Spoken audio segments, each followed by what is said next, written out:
कथाकारले कथाको रचना गर्दा विभिन्न स्रोतबाट सामग्री लिन सक्दछ।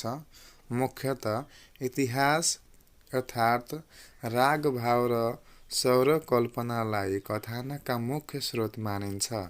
कथाले कहिले इतिहासमा घटेका घटनाहरूलाई कार्य कारण श्रृङ्खलामा प्रस्तुत गरी कथानकको निर्माण गर्दछ। कहिले आफूले देखेका, सुनेका वा अनुभव गरेका घटनाहरूबाट कथानकका निम्ति सामग्री लिन्छ।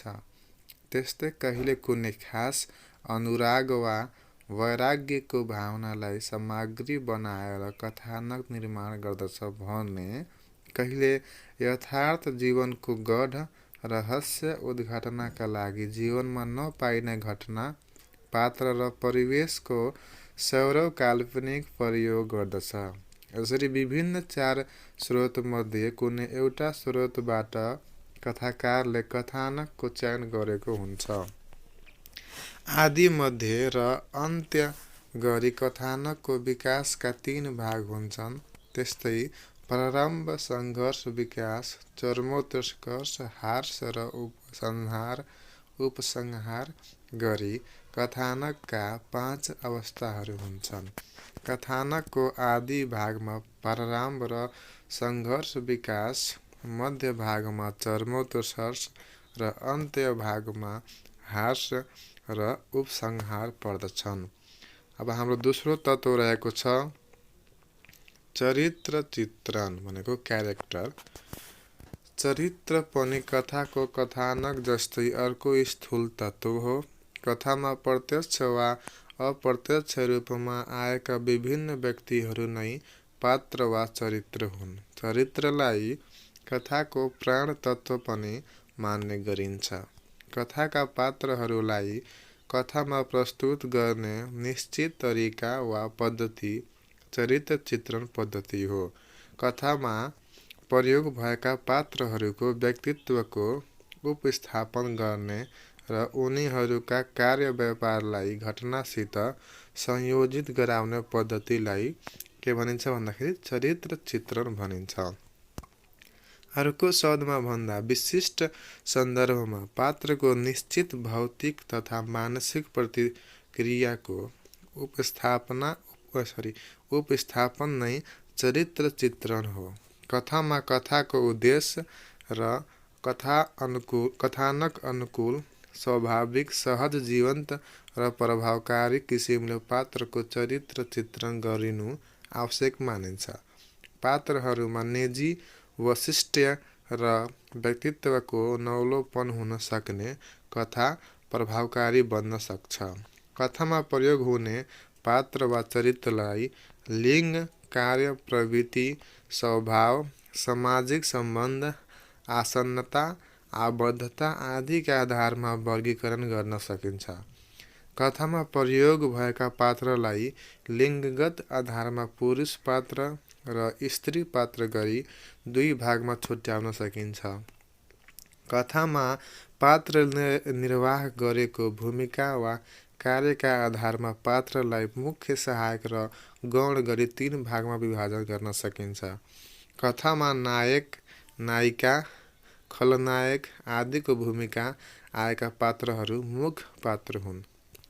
मुख्य पात्रको सहयोगीका रूपमा आएका वा मुख्य पात्रको कार्य व्यापारलाई प्रकाश पार्न वा सहायक घटनामा आएका पात्रहरू सहायक पात्र हुन्।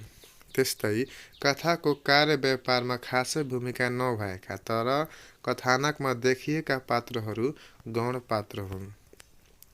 प्रवृत्तिका आधारमा पात्रहरू अनुकूल र प्रतिकूल गरी 2 किसिमका हुन्छन्। कथामा प्रयोग भएका पात्रहरूमध्ये कथाको उद्देश्य वा लक्ष्य प्राप्तिका लागि सहयोगी बनेर आएका पात्रहरू अनुकूल र असहयोगी बनेर आएका पात्रहरू प्रतिकूल पात्र हुन्। यिनै 2 प्रकारका पात्रका बीचको द्वन्द्वले कथानकको गति प्राप्त गर्दछ। स्वभावका आधारमा पात्रलाई स्थिर र गतिशील गरी 2 भाग गर्न सकिन्छ। कथामा पात्रका रूपमा प्रयोग भएर कथाको सुरुदेखि अन्तसम्म स्वभाव, आचरण र कार्यशैलीमा परिवर्तन नआई सधैँ एकै खालको कार्य व्यापार प्रस्तुत गर्ने पात्रहरू स्थिर पात्र हुन् भने कार्य व्यापारबाट प्रभावित भई समयक्रममा आफ्ना निजी सोचाइ, आचरण, मान्यता, सिद्धान्त र कार्य व्यापारमा परिवर्तन देखिने पात्रहरू गतिशील पात्र हुन्। त्यस्तै सामाजिक सम्बन्धका आधारमा पात्रलाई उच्च, मध्यम र निम्न गरी 3 भागमा वर्गीकरण गर्न सकिन्छ। त्यस्तै आसन्नताका आधारमा पात्रलाई पञ्चीय र नेपथ्य गरी 2 भागमा वर्गीकरण गर्न सकिन्छ भने आबद्धताका आधारमा वृद्ध र मुक्त गरी 2 भागमा छुट्याउन सकिन्छ। अब अर्को हाम्रो तत्त्व रहेको छ परिवेश। परिवेश कथाको स्थूल तत्त्व हो। कुनै घटना घटेको वा पात्र चरित्रले कार्य सम्पादन गरेको स्थान, समय र वातावरणलाई परिवेश भनिन्छ। कथाकारले कथामा घटनाको वर्णन गर्नु पूर्व ती घटनाहरू कुन ठाउँमा कुन समयमा घटेका हुन् र त्यो घटना घटेको ठाउँ र समयको वरिपरिको परिस्थिति कस्तो थियो वा छ भन्ने कुरा प्रस्तुत गरेको हुन्छ। यो प्रस्तुति कहिले कथाकार स्वयंले पनि समाख्यानात्मक विधिका माध्यमबाट गर्दछ भने कहिले दृश्यात्मक विधिद्वारा पात्रका माध्यमबाट गर्दछ। परिवेशको जीवन्त प्रस्तुतिले कथालाई यथार्थ र विश्वसनीय बनाउन सहयोग गर्दछ। परिवेशको चित्रणलाई पात्र वा चरित्रको मूल भावनाको चित्रण हुनु राम्रो मानिन्छ। कथाका घटनाहरू र पात्रहरू कुनै निश्चित ठाउँ र समाजबाट लिएको हुन्छ। पात्र वा चरित्रका कार्य व्यापारमा समाजको प्रतिबिम्बन भएको हुन्छ। त्यसैले परिवेश पात्रको मनोविज्ञान, मानसिक द्वन्द्व, बौद्धिक उहापोह आदि कुरासँग सम्बन्धित हुन्छ। अर्को हाम्रो रहेको छ तत्त्वमध्ये कथन पद्धति। कथामा वर्णित विषयलाई प्रस्तुत गर्ने तरिकालाई कथन पद्धति भनिन्छ। यो कथामा चित्रण गरिएका घटना, पात्रका कार्य व्यापार एवं परिवेशलाई प्रस्तुत गर्ने विधि हो। समाख्यानात्मक र दृश्यात्मक गरी कथन पद्धतिका 2 प्रकार छन्। समाख्यानलाई वर्णन पनि भनिन्छ। यस विधिमा कथाकार आफै अगाडि बढेर वा कुनै पात्रलाई अगाडि सारेर समाख्यान गरिएको हुन्छ। पात्रको परिचय, पृष्ठभूमि, कार्य व्यापार, सोचाइ, उसका मनमा उठेका तर्क, क्रिया प्रतिक्रिया, घटनाले पारेको असर र त्यस्ता घटनाले जन्माएको अनुभूति कथामा कहिले कथाकार स्वयंले त कहिले कथाभित्रको कुनै पात्रले वर्णन गरेको हुन्छ। कथाकारले होस् वा पात्रले होस्, यस किसिमले गरिने कथ्य प्रस्तुतिलाई समाख्यानात्मक विधि भनिन्छ। यस किसिमले गरिने समाख्यानका माध्यमबाट पाठकलाई पात्रको अन्तर्बाह्य पक्षको जानकारी हुन्छ। समाख्याताले गरेको वर्णनका आधारमा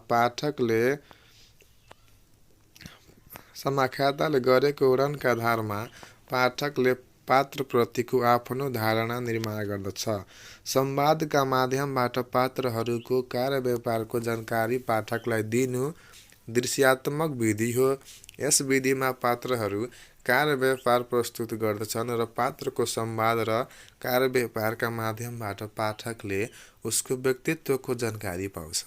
यसमा पात्रको मूल्याङ्कन पाठकद्वारा हुन्छ। पात्रले प्रस्तुत गरेका कार्य व्यापारका माध्यमबाट पाठकले उसको भौतिक तथा मानसिक पक्ष, उसको पृष्ठभूमि, जीवन दर्शन, कार्यप्रणाली आदिको अनुमान गर्दछन्। उसका क्रिया व्यापार र संवादका माध्यमबाट पाठकले व्यक्ति, वस्तु र परिस्थिति सम्बन्धी धारणा निर्माण गर्दछन्। पात्रले प्रस्तुत गरेका संवादका माध्यमबाट उसको मानसिक धारणा, आवेग, संवेग र मनोदशाका बारेमा जानकारी प्राप्त हुन्छ। यसै विधिलाई दृश्यात्मक कथन पद्धति भनिन्छ। अर्को हाम्रो तत्त्व रहेको छ भाषा। भाषा कथाको सूक्ष्म तत्त्व हो। कथाको भाषा गद्यमय हुन्छ। कथामा सहज तथा तार्किक भाषिक रूपको प्रयोग हुन्छ। कथाको भाषा कविताको जस्तै लयात्मक र विचलनयुक्त नभएर बोलचालको समतुल्य हुन्छ। यसमा प्रयोग भएको भाषामा भाषिकागत विशेषताहरू पनि पाइन्छ। कथाको भाषामा निपात, थेगो, उखान, टुक्का आदिको प्रयोग पनि हुन्छ। कथामा पात्रको पृष्ठभूमि ज्ञान र स्तर अनुरूपको भाषाको प्रयोग गरिएको हुन्छ। कथा समाख्यानात्मक कथन पद्धतिद्वारा रचना गर्दा र दृश्यात्मक कथन पद्धतिद्वारा रचना गर्दा भाषामा भिन्नता पाइन्छ। कथाकारले बोलेको भाषा र पात्र स्वयंले बोलेको भाषामा भिन्नता पाइन्छ। पात्रको स्तर, उसको मानसिक अवस्था, विषय र मौलिक परिवेशका आधारमा कथाका पात्रको भाषा विशिष्ट किसिमको हुन्छ। कथामा स्थान, जात, उमेर, वर्ग, क्षेत्र, लिङ्ग आदिले पनि भाषामा भिन्नता ल्याउँछ, किनभने यिनका आधारमा भाषिक रूपमा विशिष्टता पाइन्छ। अर्को हाम्रो तत्त्व रहेको छ शैली। शैली कथाको सूक्ष्म तत्त्व हो। भनाइको रीति वा तरिकालाई शैली भनिन्छ। कथाको प्रस्तुतिको तरिका शैली हो। कथा रचनाका क्रममा प्रयोग भएका शब्द, पदावली, वाक्य जस्ता भाषिक एकाइको विशिष्ट रखाइ क्रमलाई शैली भनिन्छ। अर्को शब्दमा भन्दा भाव, विचार वा अनुभूतिलाई अभिव्यक्ति दिने ढाँचा वा तरिकालाई नै शैली भनिन्छ। कथामा कस्ता शब्दको प्रयोग गरिएको छ, कस्ता पदावलीहरू प्रयोग गरिएको छ र वाक्य गठनको स्वरूप कस्तो छ, यी सबैको अध्ययन शैली अन्तर्गत पर्दछ।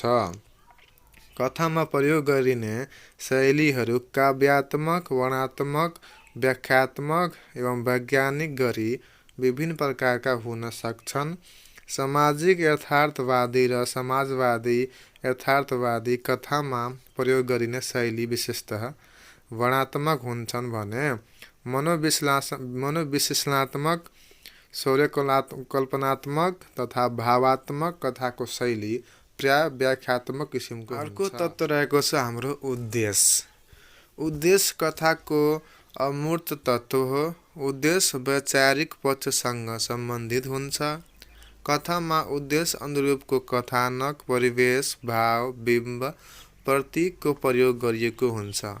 सामान्यतया कथाकारले कथामा दिन खोजेको सन्देशलाई उद्देश्य भन्न सकिन्छ। यो कथाकारको जीवन दृष्टिसँग सम्बन्धित हुन्छ। उद्देश्य कथामा समग्रतामा प्रस्तुत भएको हुन्छ। कथाकारले नीति, चेतना, सुधारवादी भावना, यथार्थबोध, मनोवृत्तिको वर्णन, सौन्दर्यात्मक प्रभाव, आनन्द आदि विभिन्न उद्देश्यले कथाको रचना गरेको हुन्छ। कथाकारले कुनै न कुनै उद्देश्यका लागि मात्र कथा रचना गरेको हुन्छ।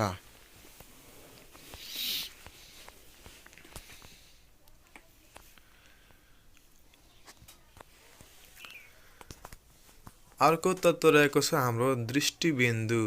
कथाकारले कथामा कथ्य, विचार वा दृष्टिकोण सोझै प्रस्तुत नगरी वस्तु, पात्र र परिवेशका माध्यमबाट प्रस्तुत गर्दछ। कथाकारले कथा लेख्नु पूर्व कथा प्रस्तुतिको ढाँचा तयार गर्दछ। कुनै घटनाको चयन गरेपछि घटनासँग पात्रको सम्बन्ध जोड्छ। यस क्रममा उसले कुनै एउटा पात्रलाई आफ्ना विचारको संवाहक बनाउँछ। कहिले पात्रको नाम दिएर र कहिले म, त्यो, ऊ आदिका माध्यमबाट प्रस्तुत गर्दछ। कथाकारले कुन भाव वा विचार कुन पात्रको कार्य व्यापारद्वारा प्रस्तुत गर्ने भन्ने योजना निर्माण गर्दछ। आफ्ना मुख्य भाव वा विचारको प्रस्तुतिका लागि एक वा एकभन्दा बढी पात्रको चयन गर्दछ र पाठकका सामु प्रस्तुत गर्दछ। पाठकका सामु प्रस्तुत हुने यही पद्धतिलाई दृष्टिबिन्दु भनिन्छ। कथामा प्रयोग भएका पात्र, परिवेश र कार्य व्यापार उसका माध्यमबाट र कोद्वारा प्रस्तुत भएका छन् त्यसका आधारमा दृष्टिबिन्दु थाहा पाउन सकिन्छ। कथामा मुख्यतः प्रथम पुरुष दृष्टिबिन्दु र तृतीय पुरुष दृष्टिबिन्दु गरी दुई प्रकारका दृष्टिबिन्दुहरू प्रयोग भएको पाइन्छ। कथामा कथाकार स्वयं समाख्याता नभएर समाख्यान म पात्रबाट भएको छ भने त्यो प्रथम पुरुष दृष्टिबिन्दु हो। समाख्याता कथाभित्रकै पात्र हुने भएकाले यसलाई आन्तरिक दृष्टिबिन्दु पनि भनिन्छ। कथामा प्रयोग भएको म पात्रले आफ्नो मात्र वर्णन नगरी कथामा भएका अन्य पात्रको पनि वर्णन गरेको हुन्छ। उसका माध्यमबाट कथामा भएको सम्प्रेषण सहज रूपमा हुन्छ र विश्वसनीयता पनि हुन्छ। यसको ठिक विपरीत समाख्याता म पात्र नभएर ऊ, त्यो वा अन्य कुनै व्यक्तिको नामबाट भनिने वा कथाकार स्वयं पात्र, परिवेश र वातावरणको समाख्याता बन्ने दृष्टिबिन्दु तृतीय पुरुष दृष्टिबिन्दु हो। यसमा समाख्याता कथाको पात्र नहुने भएकाले यसलाई बाह्य दृष्टिबिन्दु पनि भनिन्छ। यसमा समाख्याता वर्णनकर्ता मात्र नभएर कहिलेकाहीँ सर्वज्ञ बन्दै हस्तक्षेपी भएर उद्देश्य व्यक्त गर्न समेत पुग्दछ। अब रहेको छ हाम्रो कथाको वर्गीकरण। कथालाई विभिन्न किसिमबाट वर्गीकरण गर्न सकिन्छ। कथालाई मुख्यतः विषयवस्तु, तत्त्वगत बाहुल्यता, स्वर्य वा प्रवृत्ति, स्रोत, दृष्टिबिन्दु र प्रभावका आधारमा वर्गीकरण गर्न सकिन्छ। कथाको विषयवस्तु के छ वा कस्तो विषयवस्तु समेटेको छ त्यसका आधारमा गरिने वर्गीकरण विषयवस्तुगत वर्गीकरण हो। यस आधारमा कथालाई सामाजिक, राजनैतिक, सांस्कृतिक, ऐतिहासिक, समस्या प्रधान, मनोवैज्ञानिक, नीतिवादी, आदर्शपरक, रहस्यवादी, लोककथनात्मक आदि भेदमा वर्गीकरण गर्न सकिन्छ। कथाका विभिन्न तत्त्वहरूमध्ये कुनै एक तत्त्वलाई प्रधानता दिएर कथाको रचना गरिएको हुन्छ। कथामा कथावस्तु, पात्र, वातावरण आदि मध्ये कुनै एक तत्त्व प्रधान भएर आएको आधारमा कथालाई वर्गीकरण गर्न सकिन्छ। तत्त्वका आधारमा कथाहरू घटना प्रधान, चरित्र प्रधान, वातावरण प्रधान, आञ्चलिक तथा स्थानीय गरी वर्गीकरण गर्न सकिन्छ। कथाले एउटा निश्चित स्वर वा सन्देश व्यक्त गरेको हुन्छ। कथाले व्यक्त गरेको त्यो स्वर वा सन्देश कुनै वाद, सिद्धान्त वा दर्शनसँग सम्बन्धित हुन्छ। कथालाई यस्तो स्वर वा प्रवृत्तिका आधारमा यथार्थवादी, प्रगतिवादी, स्वच्छन्दतावादी, अस्तित्ववादी, विसङ्गतिवादी, अतियथार्थवादी, प्रयोगवादी, प्रकृतवादी आदि वर्गमा विभाजन गर्न सकिन्छ। त्यस्तै गरी कथावस्तुको स्रोतका आधारमा कथालाई ऐतिहासिक, यथार्थपरक, भावनात्मक र स्वर काल्पनिक आदि वर्गमा विभाजन गर्न सकिन्छ। यसरी कथालाई वर्गीकरण गर्ने आधार र तिनका आधारमा वर्गीकरण गर्दा कथाका विभिन्न प्रकारहरू देखा पर्दछन्। अब अन्य विधासँग कथाको के सम्बन्ध छ, कस्तो सम्बन्ध छ त्यसको बारेमा हामीहरू पढ्नेछौँ। कथा साहित्यको एउटा स्वतन्त्र विधा हो। आफ्नै विशेषताहरूले गर्दा यो साहित्यको छुट्टै विधा बन्न पुगेको छ। कथाका केही विशेषताहरू अन्य साहित्यिक विधाहरूसँग मिल्न सक्छन् भने कतिपय विशेषताहरू अन्य विधाका भन्दा भिन्न हुन्छन्। अर्को विधासँग मिल्ने विशेषताले कथालाई त्यस विधासँग नजिकको सम्बन्ध रहेको कुरा जनाउँछ भने नमिल्ने विशेषताले विधागत भिन्नताको सूचना दिन्छन्। कथाका विशेषताहरू अन्य विधासँगै नमिल्नु कथाको विधागत निजत्व वा मौलिक विशेषता हो। कथाको अन्य विधासँगको सम्बन्धका बारेमा तल चर्चा गरिएको छ। कथा र कविताको सम्बन्ध के छ भने त्यसको बारेमा पढ्ने। अब हामी कथा साहित्यको गद्य विधा हो भने कविता मूलतः पद विधा हो। त्यसैले माध्यमका दृष्टिले कथा र कविता फरक देखिन्छन्। कथाको गठन स्थूल किसिमको हुन्छ भने कविताको गठन कथाका तुलनामा सूक्ष्म किसिमको हुन्छ। कथामा कथानक पात्र र परिवेश स्थूल रूपमा रहेको हुनाले सोझै आउँछन्। कवितामा भने कथानक पात्र र परिवेश सूक्ष्म रूपमा मात्र प्रस्तुत भएका हुन्छन्। कथामा विषयवस्तुका रूपमा घटना वा सन्दर्भ आउँछ भने कविताको विषयवस्तु बनेर भाव वा विचार आएको हुन्छ। कथाको अभिव्यक्ति वस्तुपरक हुन्छ भने कविताको अभिव्यक्ति रागात्मक हुन्छ। यसरी माध्यम, गठन प्रक्रिया, विषय र अभिव्यक्तिका दृष्टिले कथा र कविता अलग अलग विधाका रूपमा देखा पर्दछन्। अब अर्को छ हाम्रो कथा र नाटकसँग के सम्बन्ध छ। पाठ्य र अभिनय विधाका दृष्टिले कथा र नाटक अलग अलग विधा हुन्। मूलतः कथा पाठ्य विधा भएकाले यो पढिन्छ भने नाटक अभिनय विधा भएकाले यो अभिनयद्वारा प्रस्तुत गरिन्छ। कथाको प्रस्तुति घटना, पात्र र परिवेशका माध्यमबाट गरिन्छ। नाटकको प्रस्तुतिमा मञ्च व्यवस्थापन, पात्रको कार्य व्यापार र संवादको विशेष भूमिका रहन्छ। कथामा समाख्याताले घटना, पात्र, परिवेश र कार्य व्यापारको वर्णन गर्दछ भने नाटकमा समाख्याता हुँदैन। पात्र स्वयंले कार्य व्यापारद्वारा घटना प्रस्तुत गर्दछन्। कथाको शैली वर्णनात्मक, विवरणात्मक र व्याख्यात्मक हुन्छन् भने नाटकको रचना संवादात्मक शैलीमा गरिएको हुन्छ। पात्रहरूको संवादसँगै नाटक अगाडि बढ्छ र संवादमै अन्त्य हुन्छ। यसरी कथानक, पात्र, परिवेश, संवाद र प्रस्तुतिका दृष्टिले कथा र नाटक भिन्न देखिन्छन्। अब कथा र निबन्धसँग के सम्बन्ध छ त्यसको बारेमा हामी अब पढ्नेछौँ। कथा र निबन्ध दुवै साहित्यका गद्य विधा हुन्। दुवै छोटो आयामका विधा हुन्। त्यसैले माध्यम र आयामका दृष्टिले कथा र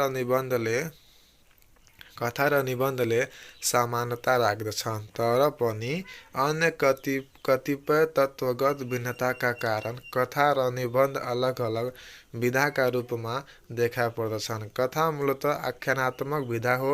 यसमा कथाकारले घटना, पात्र र परिवेशका माध्यमबाट आफ्ना दृष्टिकोणहरू प्रस्तुत गर्दछन्। निबन्धमा आख्यान तत्त्व कम हुन्छ।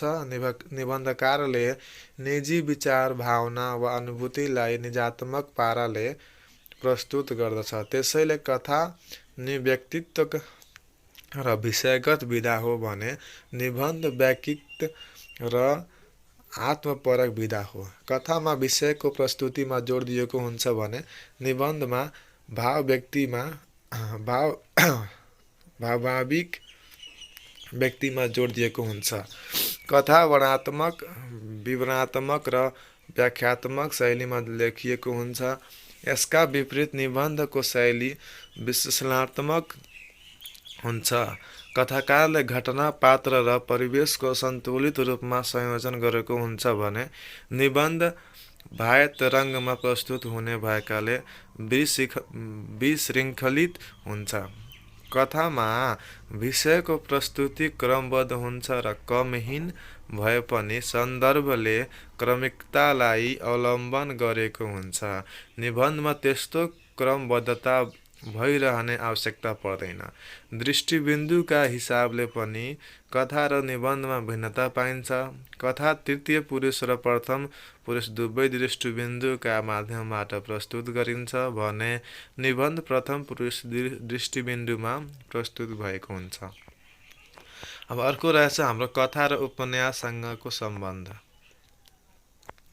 कथा र उपन्यास दुवै आख्यानात्मक साहित्यिक विधा हुन्। दुवै भाषाका गद्य विधा हुन्। अनि दुवै विधामा कथानक पात्र र परिवेशका माध्यमबाट कथ्यको प्रस्तुति गरिएको हुन्छ। दुवैको गठन स्थूल प्रकृतिको हुन्छ। शैलीका दृष्टिले पनि दुवै विधामा वर्णनात्मक, विवरणात्मक र व्याख्यात्मक शैलीको प्रयोग गरिएको हुन्छ। दुवैमा तृतीय पुरुष वा प्रथम पुरुष दृष्टिबिन्दुको प्रयोग भएको हुन्छ। समाख्याता वा वाचकका रूपमा कुनै प्रमुख पात्र वा स्रष्टा आफै भएको हुन्छ। यस्ता थुप्रै पक्षहरूमा समानता भएर पनि कथा र उपन्यास दुवै साहित्यका अलग अलग विधा हुन्। आयाम कथा र उपन्यासलाई छुट्याउने प्रमुख विभेदक अभिलक्षण हो।